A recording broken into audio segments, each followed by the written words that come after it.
right, I thought this would be a good opportunity to kind of analyze an accident that I was involved in, and maybe kind of show my approach when I'm looking at things to see not just who's at fault, but what I could change in my driving, or what the other guy can change in his driving, or what I could change if I was in his position, in order to not get involved in these as often.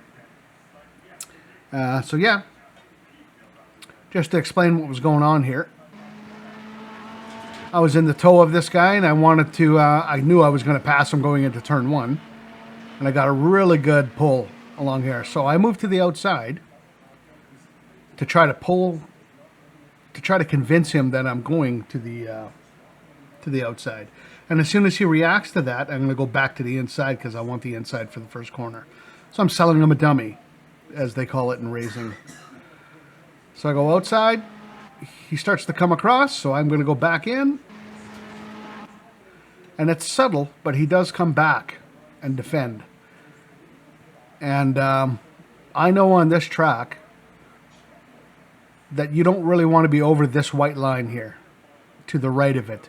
There's a lot of debris, your tires get dirty, and it becomes very, very tough to brake for the first corner.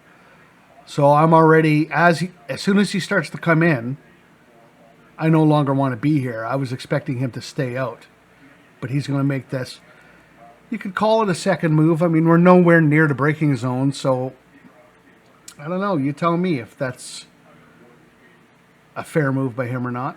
But he's going to come back in, as you can see, and as soon as he comes back in, okay, I'm going back to the outside.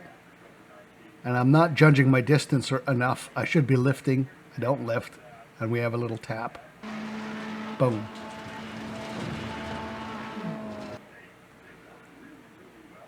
So, yeah. I'll give you my opinion. It's my fault. I'm the car behind. I rear-end him. But I think he's a little bit to blame in that he does come back across me when he really shouldn't.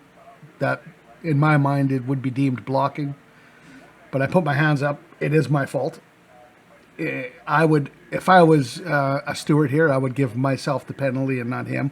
He would get some kind of a warning, maybe. But as far as learning what to change in my approach, my idea was good. I just got to be, obviously, a little bit more knowledgeful of how close I am to him.